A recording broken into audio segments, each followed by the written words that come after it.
Another evening of museum in Lotus. What did we talk about last week, Mr. Pino? We talked last week The silver bowls the silver bowls. and the Myanmar's Jampu Party. Yes. Right? Yes. Yeah. King Jambupati. I shared the whole show, and I talked about the show tonight. That I said very directly that I'm going to add new elements to the gallery, because a lot of y'all are always coming to the gallery to light incense, to pray, and so on. I say we are going to add new elements, like how we have added new elements throughout the times. Like for instance, we have the from the Qing San era, am I right? The Buddha. Yes. Yeah, from the Qing San era, which you argue didn't go on it. So we're going to add some new elements to it to enhance, your lighting of incense and all this. And I showed two things because these are the highlights, the key things of today. And I hope when you come here and you see this, you can understand more about, oh my God, how precious this is, who used it before, and what was it for. And when you come here to gallery light incense, you feel that you have the extra power and extra touch to it. Am I right? Absolutely, yes. So we're going to a region that we are quite familiar with, but even though we have been to this region several times, the more we talk about it, actually even I myself, I discover a lot more things about this, go through a lot of thinking back and forth. So hopefully after today you'll realize that, oh my God, actually the relationship, it's quite intense. Yes. And it's been going on for quite some time. Yeah. So let's jump straight into this. Once again, Museum in Lotus, we are talking about artifacts and antiques that are not for sale, because we only sell the things that are first hand. But these are the things that you can go through this. It will be an addition to what you're experiencing here at Lotus on Water. And at the same time, that from this, and hopefully we can get a different perspective, enter into Master Yun's art universe. So Eileen, we have Eileen, Ms. Lee Arnoy, Amanda, Stephen, Madam Lai Chuping, they are here. If you're here, do comment so I can see that you're here and like and share as well. Shall we go straight into it? Let's go. Start with the pair that I think would be of the greatest attention. What I would like to say that many, many years ago, I was only aware about two types of rugs. Rugs or carpets, and those were, in other words, the Persian and the Caucasians. Oh. And that's it. I didn't know about any other type of knotting. But in 1959, when the Dalai Lama fled and actually went to India, many people who followed him brought with them their personal belongings. And amongst the belongings, there were carpets. Right. There were rugs.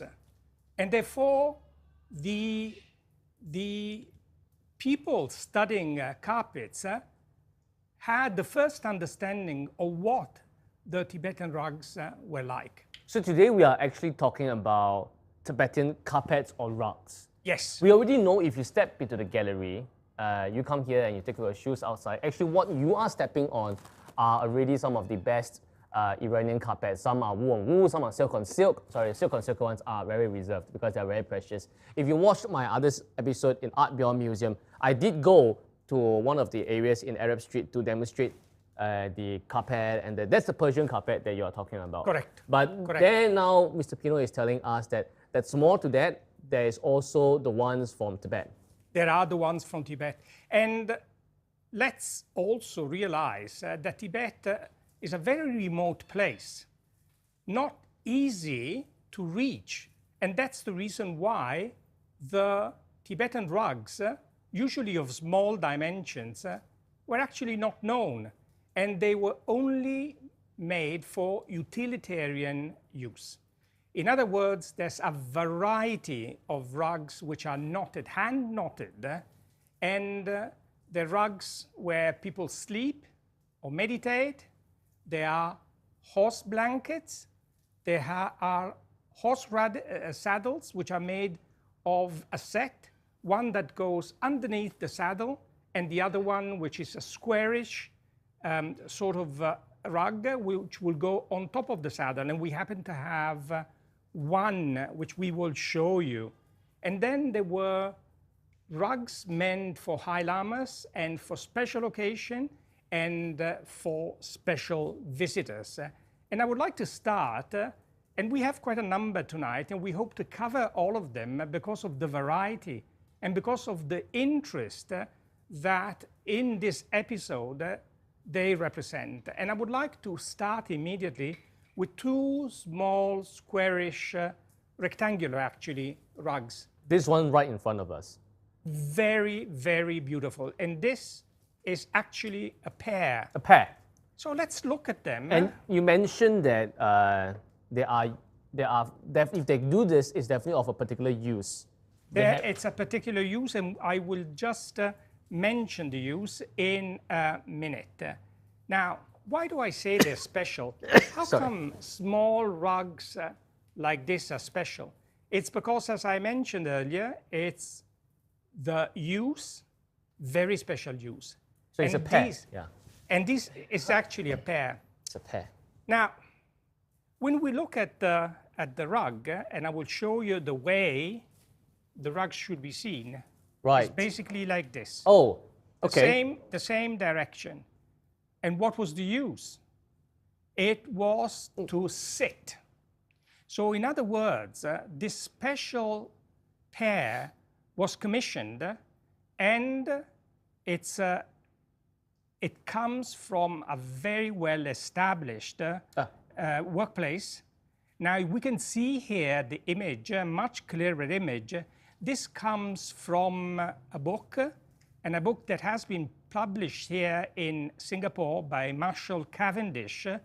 And it's basically talks about the Tibetan dreamweavers, Tibetan woven textiles. Right. But these are knotted. Now, when I say knotted, what do I actually mean? When we look at textile or we look at a rug, they actually are two elements to it. One is the weft, and this is the way it goes. Like the vertical thing? The vertical thing. And then there is the horizontal thing, which is called warp. So the lines, or they Just go like like this, a textile. They go like this.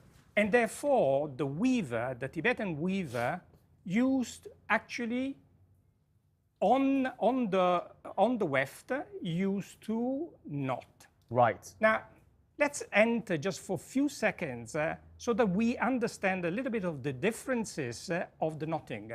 There are several knottings, but I will touch on the most important one. And I will also show you an image, not easy to understand. Unfortunately, we don't have a loom here where we could possibly show, in particular, the Caucasian weaving, the Caucasian knotting. So I would start by showing the most popular, and this is the Persian knotting. Look at the sequence of the thread, and usually this can either be wool or it can be silk, or wool and silk. This is the knotting. That means that the horizontal and the vertical, they can be of different materials. Yes. Okay. Okay. But we will see that in the Tibetan, especially those of the 19th century, both warp and weft were made of wool. Okay. Because cotton had not reached Tibet yet. It only afterwards that it reached, and then it was partially replaced. Right. But again, early 19th century, we would definitely have both warp and weft in wool. Now, let's go back just for a second. And why did I say that this is special and this is a special order? First of all, the use is to sit. But you can't just simply sit on a rug like this. There must be another rug underneath. And this would be for very special guests. So it would be high lamas, or officers at a very high level, or a foreigner coming over to Tibet for any particular kind, either of business or to discuss whatever was the topic. Right. So reserved for very important personality, and this was a sign of respect. So this is the mat that was, edge of this, just a concept. This would be 1900. It would be actually turn of the century. So end of the 19th century, beginning of the 20th century. Which means we are looking at about 100 plus years old, plus minus. Correct. And these were used as sitting mats, in a sense, Sitting mats. for prestigious people. I mean, if you look at the symbol, if I'm right, this is actually like the mountain and Mount Meru. I'm not sure, yeah. You're absolutely right. Now, let's think that Tibet is a Buddhist country. So we would often see the Tibetans' Buddhist motif in the rugs. Right. So just let's examine the exceptionality of this pair of rugs. And the exceptionality stands in the border. Okay. What is so exceptional about the border? The border is silk for the four sides. The red ones here. The red one, the vermilion one. Right. And this is Chinese, extremely beautiful, possibly 17th or 18th century.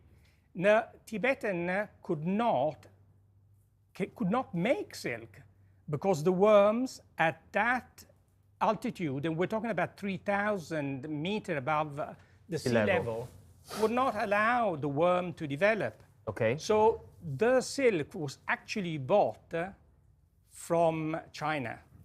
And this is very, very special. It's in perfect condition. This is brocade, and when you come, you will be able to see it better than what you actually can see in the video. Which means that what you're saying is this piece, let's talk about one piece first, huh? Yes. This piece here, the center part, which is wool on wool, it's made in Tibet. It's actually made in Tibet, and you're right. This is wool on wool. Wool on wool is made in Tibet, yeah. And the borders, which is red and a totally different texture. If you come and feel it, you will come and feel it because I'm going to place this in the gallery. It's actually silk. And it's actually something must have happened in between. It's like they bought this and they weaved it together, or am I right? Or something along that line? Can I say it was finished, but because it was intended, and that's my hypothesis for a High Lama, they really wanted to give as a gift the best of the best. And not only the best in terms of design, which I will comment with you, but also the rarest that they could find, and that was this brocade 17th or 18th century silk. Imagine that even the smallest piece of silk which was woven in China would be a very precious possession by anybody who even had just a small, tiny piece. Right. Imagine here the quantity of silk that has been used in order to border this. And it's not only for aesthetical reason, it's also about the prestige of having and showing to the guest this wonderful silk. I see. So it's you can have a sitting rug or a mat, but in order to define the prestige and the difference because of the people who had sat on it, is therefore the additional of the silk borders to make it more outstanding. Am I right? So we would definitely be keeping this tool. In fact, in the afternoon, I tried sitting on them. Good size, yeah, good size, because you're really sitting in the center, which is where the Mount Meru is. Very important symbol. Very important symbol. So yeah, it means the universe, and around it, look at the colors. It basically is mountain and oceans. Right. And therefore the earth. It represents the universe as Mount Meru represents for the Buddhist the universe. This might be the grandest symbol in the carpets that we have seen. We're going to see it throughout the entire night. I mean, you're literally telling someone to sit on a mountain and a water. Yes. It's Mount Meru, come on. Yeah, it's like the founding of the universe, the starting of it in the Buddhist worldview. So this pair of carpets, we are going to keep it in the gallery. Yes. And we are going to put it at places where you specifically like incense. And so you will be sitting or kneeling on this. It's really like what you say, it's going to be carpet on carpet, because the first layer of carpet that we have here are the Persian carpets.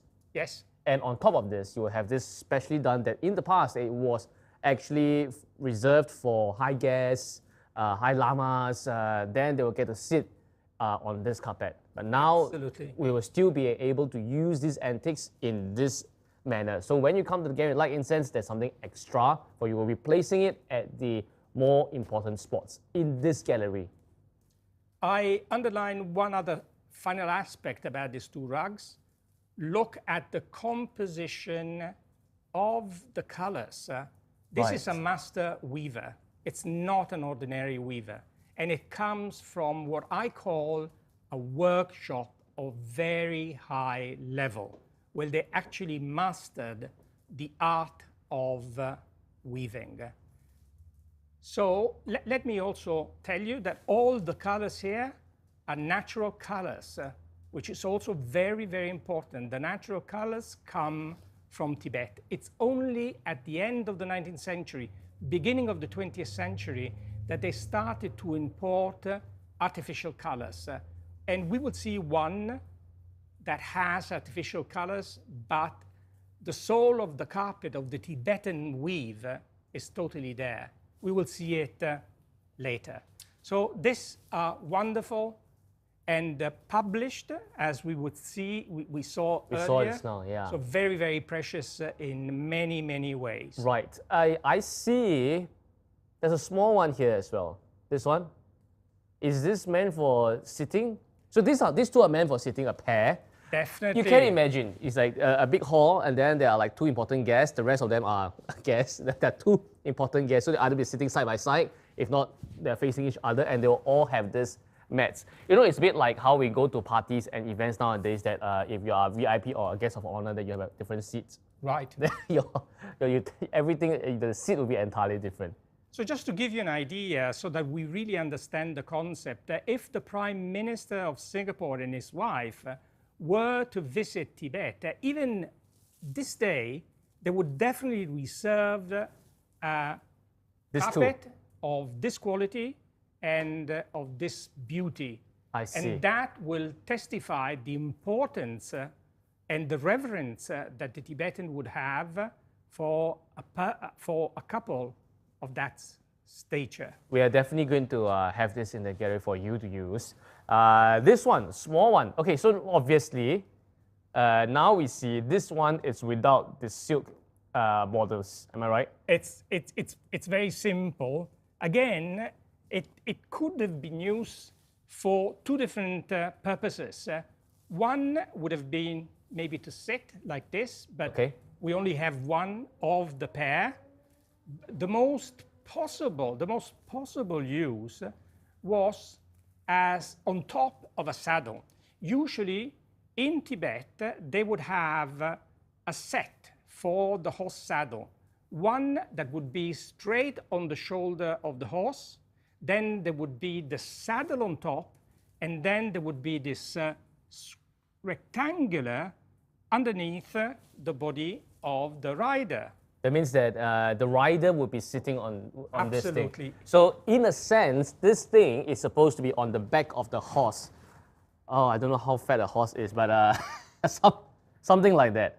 Correct. And they'll be sitting on top, which also makes sense because the symbols that we see, two bats. They are very, very Chinese. It's very Chinese, yeah.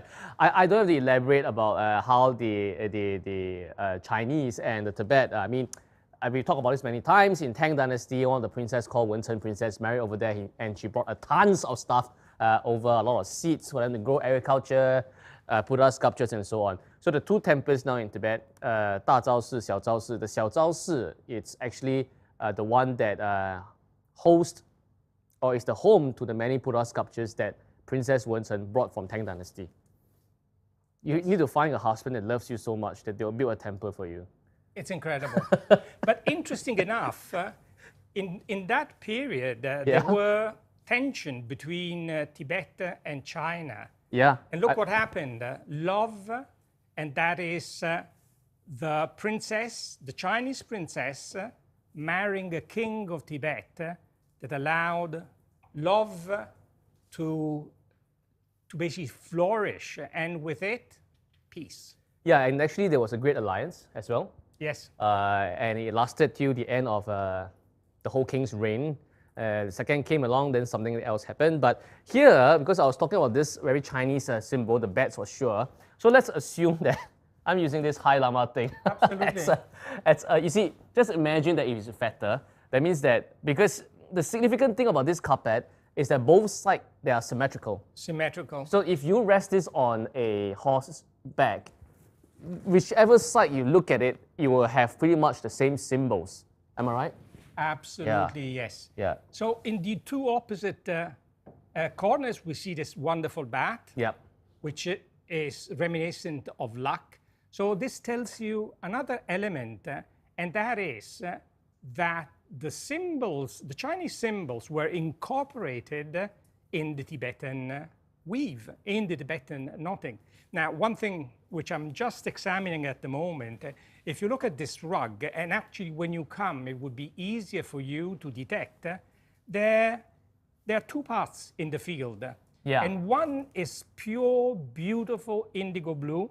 The other part seems to have a brown shade. A deliberate difference in color. I think it is Not wear and tear for sure.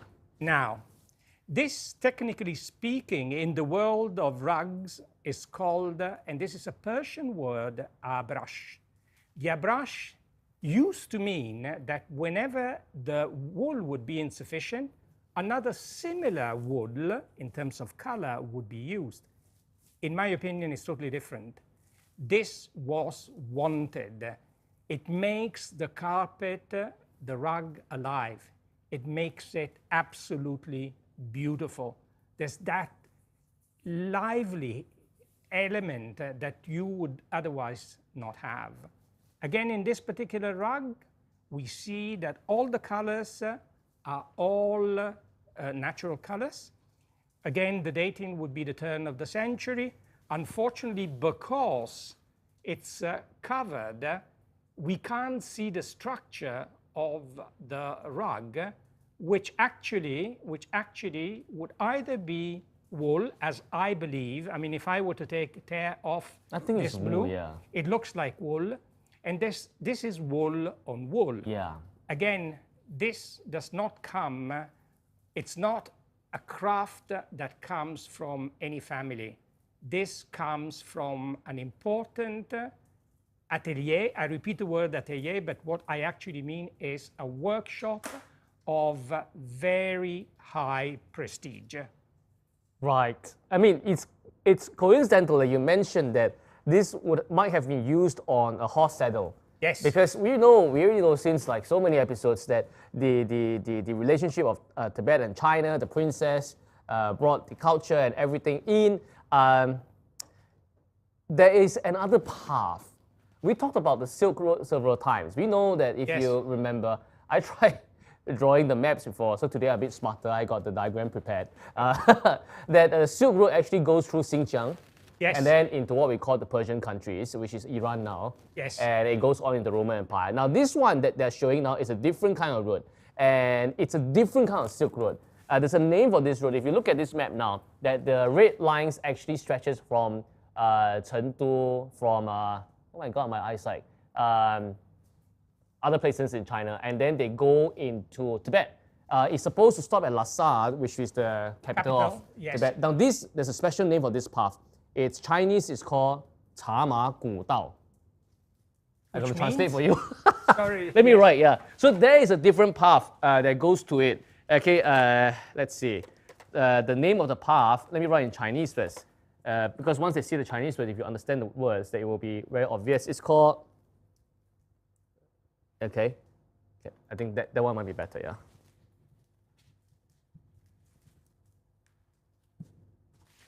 Yeah, it's there's a path that trades with China and Tibet, specifically in Tibet.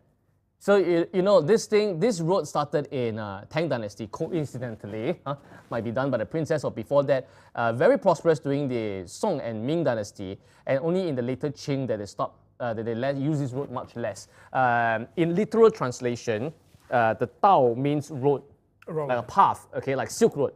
Okay, this just means ancient. The first two words are very important.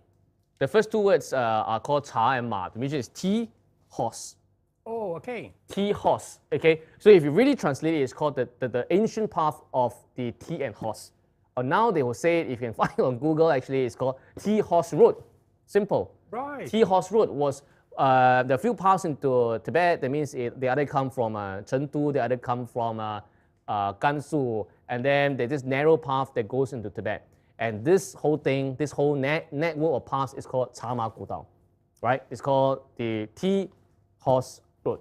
And for a lot of reasons that we have explained, Tibetans, they need a lot of tea, which actually we can see in one of these images that back in the days, this was what happened during trading. Let's see. Moving, yeah. See? Wow. Now, on the backs of these people are all tea. Right. And there is a reason why the staircase is so high, because the paths going into Tibet are often very narrow. Yes. So if it's a man who's traveling, so he has to carry about like 60 kgs of tea into Tibet by foot, or if they are fortunate enough to have by horse, which explains why Chama Gudao tea horse, you see, they are all going in single file. Incredible. Going into the roots of Tibet. That means, I mean, it says tea, but actually eventually they traded a lot more things. I suppose that eventually they also have traded carpets, porcelain, herbs, and so on. So this was the path that connected ancient China and Tibet, Chama Gudao, the path of tea and horse. Of course, just to make the point clear, I also have a horse next to me. That's right here. There's a reason why I brought this horse here today. So now what we are imagining is that a horse like this, or many horses like this, in the past they had the horse saddle for sure, and this carpet that we're talking about now, it's on this horse saddle, on this, and there'll be people on it, and then trading tea, trading silk, trading carpets from these two areas, between these two areas. So that connects to everything. Absolutely, yes. Right? And therefore, we can know since Tang Dynasty, because this road thing, actually since Han Dynasty is a little bit of trading, Tang Dynasty even more, Song Dynasty and Ming Dynasty even more intense. For sure, not only money was crossed, cultures were crossed. That will explain the bets. And that will explain the next carpet that we're going to see, which is very Chinese. Am I right? Very Chinese. Tibetan carpets, but very Chinese. Let me help you with this. Actually, let me tell you the two that I am going to show you, we are going to show you in a minute. Technically speaking, they're called kaden. What does kaden mean in Tibetan? Very simple. Kaden means a rug that would allow people either to sleep or to meditate. Just to give you an idea of the dimension, I would tell you in centimeters, it would have 170 cm, more or less, by 90 cm. So just sufficient in order to meditate and to sleep. Right. And to give you just the... Oof. This is a bigger one. This is a bigger one. So a bigger one, is, we tend to say that it's kaden. It's a kaden. Den is like tan. The word carpet in Chinese is tan. Tan. Tan. So they say den. So Okay. kaden, that means that... Oh, I see. That by the end of this entire series, I'm going to be a linguistic powerhouse. Expert. Yeah. So, okay, this is a very bright color one. I mean, there's no mistake. The flower, there are three flowers in the set. These three flowers, I'm quite certain that they are peonies. They are Am I absolutely right? They are peonies. Absolutely peonies. No other way about it. Yeah, and peonies, they are a very Chinese thing. Very Chinese. And the only way to distinguish this, as Mr. Khan has been able to detect, is because of the leaf. Other than that, it is very difficult to detect what could either be a lotus flower or a peony. Right, In this case, we're talking about, as Mr. Khan has mentioned, about peonies. I like what they did to the colors, you see. It's a fun play. The center peony, which this color might not exist. Oh, I think they are these colors. Blue and pink in the reddish pink in the center. The others are a flip opposite. Flip opposite. Yeah, you have red and pink on the outside, and the heart of the flower is the bluish green, which is the exact opposite. Yeah. This tells me two things. That, first of all, artificial colors were used. Oh. So this is definitely the first part, but I would say vintage. It would be 1950s, 1960. This is the work of a workshop. It was not woven, as you will see later, and compared by homes, by... It's very, very beautiful. Now, looking at it, the weft is cotton, and the wap is beautiful, shiny wool. So now, imagine this wool yeah. comes from an altitude of over 3,000 meters above the sea level. It comes from the plateau where herding is very important. Because, you know, milk is the only protein, again with meat, that the Tibetans would have. Other than that, not much vegetable at that altitude would actually grow. So imagine they would sit, they would meditate. Please, with your hands, when you come, touch it, feel it. The wool is so beautiful. It looks like it's cashmere wool. It's not. And to weave something like this, it would have taken at least 2 to 3 months. So this was for sleeping as well? Sleeping, yes, so and meditating. Sleeping, meditating. Sleeping is definitely a component. It's because unlike the ones that were for High Lama, the size of it, which didn't allow for sleeping, this one would allow for sleeping. Well, please don't sleep on my, I wouldn't say don't sleep in my gallery. They come in and try. Yeah, so this is something. This is something that they have. Yes. Right, okay, so amazing piece. I love the colors. Once again, one of vibrant, super vibrant colors. I mean, look at all these symbols, like the waves or maybe like mountains. So many different variety of colors. The universe. 1, 2, 3, 4, 5. But it's like the mountain that's here. This would be possibly Mount Meru again, I think.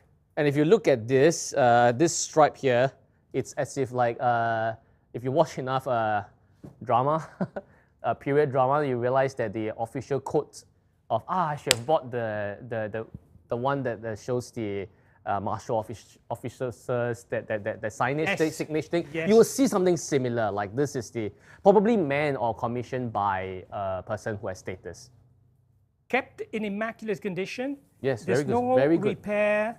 When you look at the back is very fine, and you can see what were the colors the moment it was woven. Right. And I think because it's a precious piece, it was kept apart and possibly shown when visitor would come. Very, very beautiful. Right. Very beautiful. I see you have something a bit more similar size, but something similar, a bit simpler there. Totally different. Okay.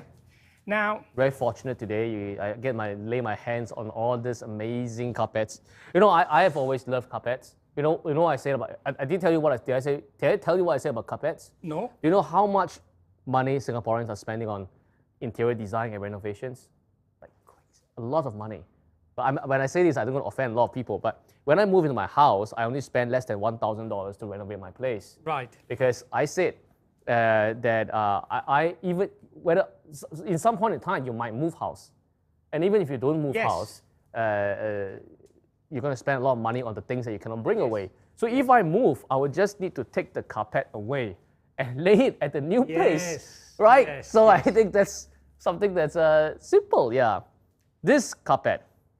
Okay, this is very interesting. First of all, let me tell you, this is a nomad caden.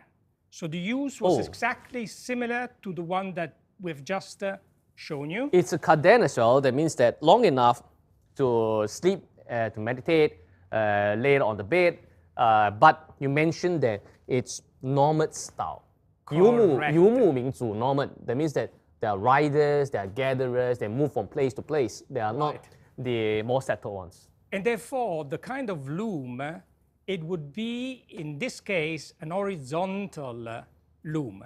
So it's a back strap. It's something that only the Tibetan know how to do. And therefore, by just pulling, they would manage to keep the weft in tension. Right. When we look at it carefully, this is made out of 3 stripes. And you can see 1, 2, and 3. Are you saying that they will make in 3 parts? In 3 parts. So if you are able to look at it closer, it's made in 3 parts. One section, and you can still see a bit of line segment in between. Correct. The center section, you can see there's a sort of like an opening here, and then they weave it together. They wave it. And then they weaved it together, yeah. And this is all hand sewn when they put it together. Now. Oh yes. Oh, if you look at the back, it's obvious then. It's obvious. If you look at the back, it's really obvious. Yeah, you see. And this that's where the again, line is. Yeah. Correct. Now, let me tell you, when nomads people have to weave, have to knot a carpet like this, it's very easy to make mistakes. In this very case, when you see, there's no mistake at all. So even if there were nomads, they had the ability of knotting with extremely precision. Please look at the borders. Here we have 2 borders. One is sort of moss green, as you can see. Yes. And the other one is red. Intense red. Now, why red? Why red? It's very simple. All the Tibetan rugs have the fringe, which frail very easily, very, very easily. And the color of preference to strengthen the carpet on the edges would be to put red felt. It was something that everybody used to do. And on the back of all the rugs, there would be a cotton backing, and this is to protect the rug. Now, these rugs here were placed on the floor. There were no tiles. It was just mud, dry mud. And therefore, in order to prevent that the sand would go in, there would be the backing in cotton.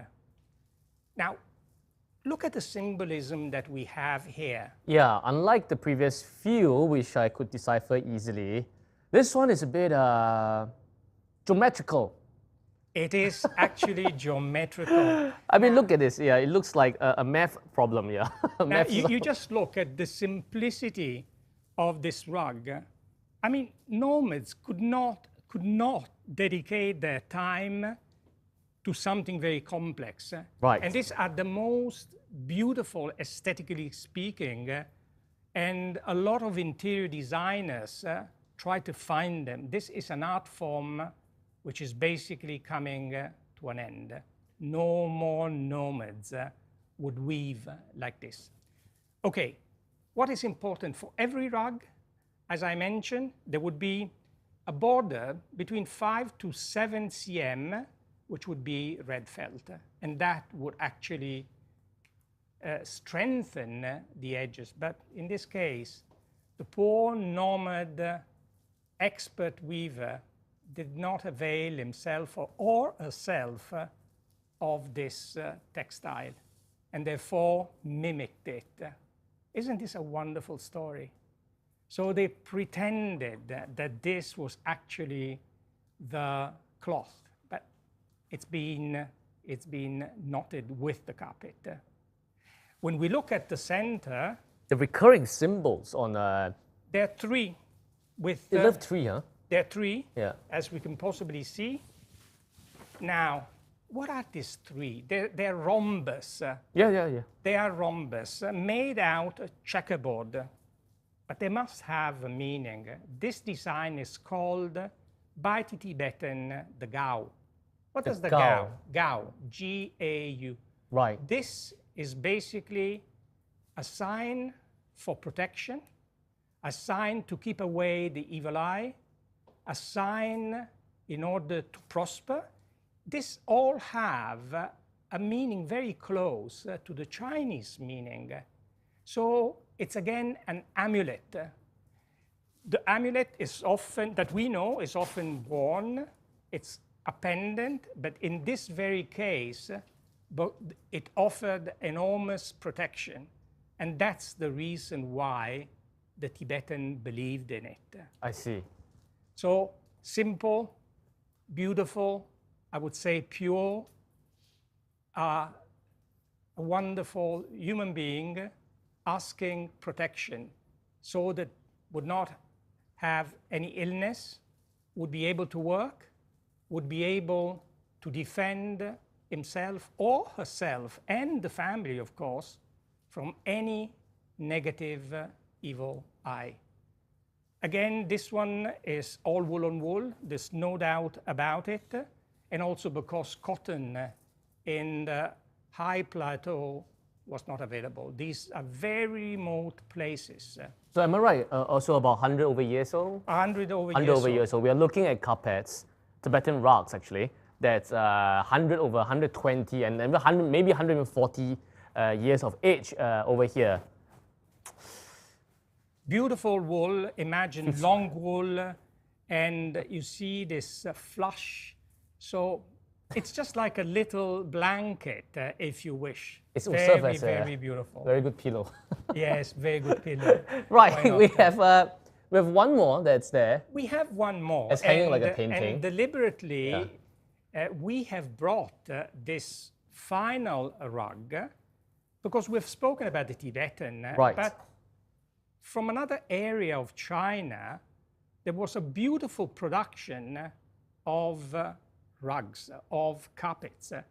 The three important centers of knotting, of weaving, was Beijing, it was Ningxia, and then, my pronunciation is wrong, please forgive me for that, Bao Tao.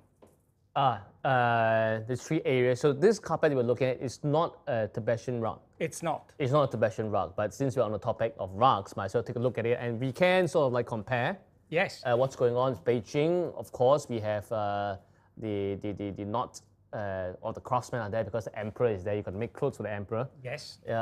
Second, we have in Ningxia, which is very close to Tibet. It's very close to Tibet, absolutely. And if I interpret it correctly, you mentioned Bao Tao. Bao Tao. Oh, you see? Wow. You are the Marco Polo, yeah. Can I say, this is simple luck. Bao Tao is in Mongolia. It's Inner Mongolia. Inner Mongolia. It's in Inner Mongolia now. So it's very north, way north of Shanxi and Shanxi. So approximately 700 kilometers away from Beijing as a point of reference. Right. 1,000 meters above the sea level.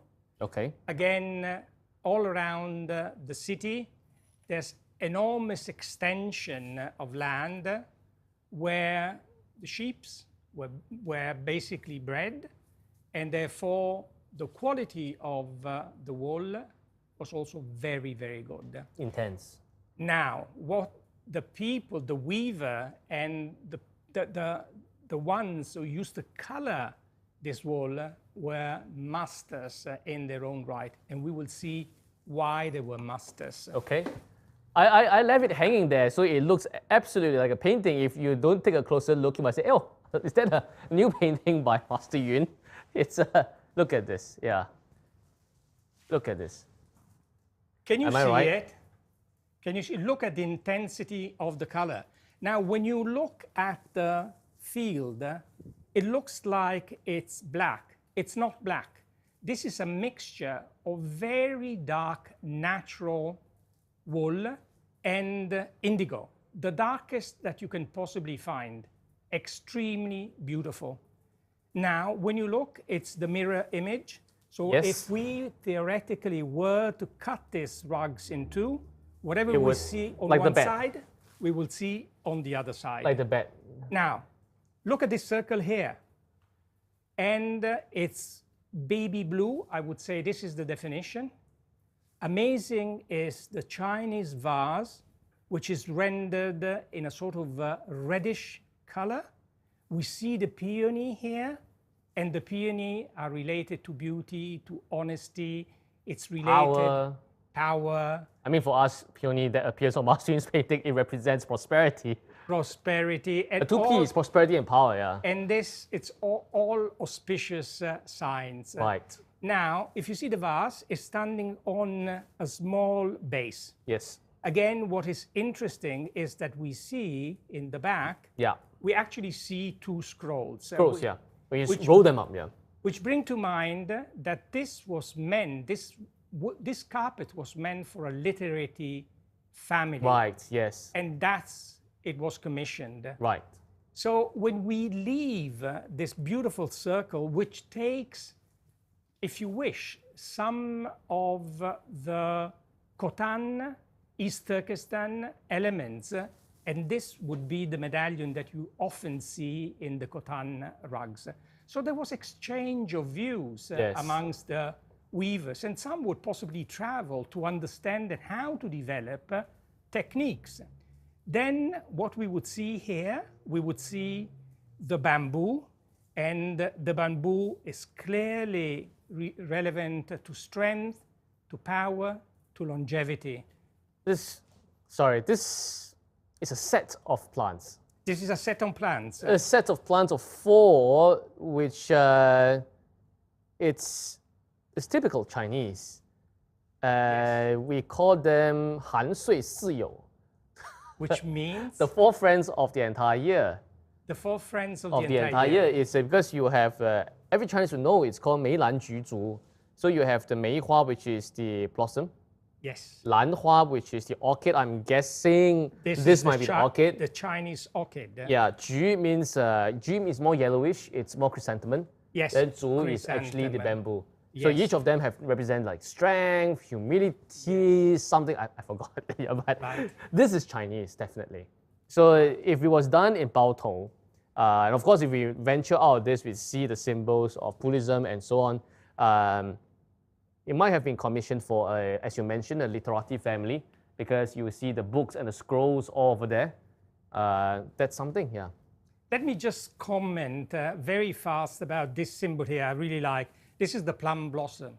Right. And this is the flower, the first flower that actually blooms after winter. So it's related to perseverance, to hardship.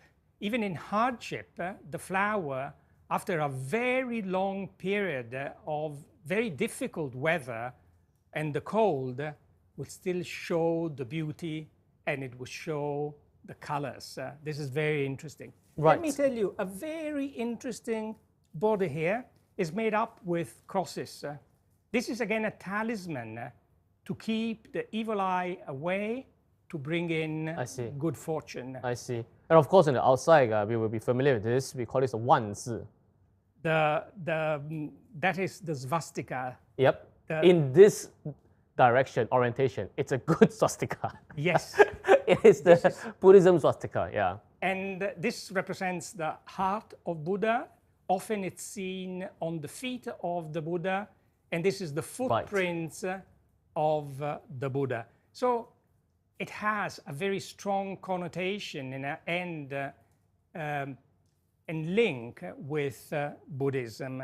Okay, so what was this used for? It was... Interesting, yeah, interesting. As I was examining in detail this rug, I found something which is incredible and tells me exactly over and above where it was woven. It actually traveled, and it traveled to Tibet. And how do I recognize this? I recognize it because of the wool here, typical of the weaving that you would have in Tibet, and in order to protect the rug. Usually the rug was protected with cotton, in this case is wool. And the typical, if you look at the apron that women, married women, wear in Tibet, till this day, it would actually be woven at home, and it would be woven very similar to this textile that you see. So this piece traveled from Baotao. I'm following you. It's Baotao. Sorry. Baotao. Yeah. And this traveled right to Tibet. It was precious. Can you imagine how many miles away it traveled? And what is the possible use? From these strings here, I can deduct that this was possibly placed on top of the saddle. Oh, okay. Yes, it would be placed on top of the saddle. And look at the patchwork. You know, all these pieces, as they would tear, they would still be repaired, one on top of the other. From what I see, there's a little spot that tells me that the foundation is actually cotton, and in terms of the warp, is amazing, amazing wool. And the knot is so tight, you never find this kind of a knot in Tibet. I see. So there's an element that links the Tibetan rugs that we've seen before with a specific Chinese rug, but it was brought in Tibet and used in Tibet. Wow. So, please take a seat, yeah. We have the rugs fold up behind us, so they serve as cushions, yeah, nice cushions. I want to share with you a book, which I mentioned to you many a times. I finally got it out of my house, and I finally found the book. Where's my book?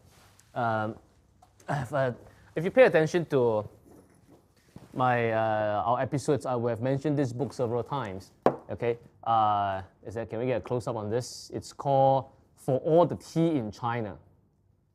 I'm not selling this book, but I'm just commenting because I've told Mr. Pino about this book many times. For All the Tea in China, I've read it so many times that the ages coming off, just like the antique rugs we're talking about today. Now, this book I mentioned, several times I've told Mr. Pino that it's actually about how the British, they love the tea so much, but they're spending so much on the tea that they had to send a 7-man espionage team to actually steal the secrets of tea making from China. And coincidentally, because we are actually talking about the path that China trades with Tibet today, which is the Tea Horse Road. The Tea Horse Road, the Chama Gu Dao. People, despite how dangerous it was, you can see, we remember from the images that how narrow the paths were. They go in single file just to get the tea to Tibet. And that's when the cultures were crossed, carpets were traded, and symbols were exchanged.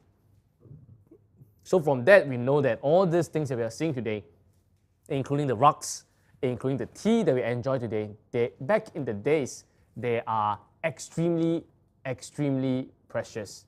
And today, the teas still have a great value in today's world.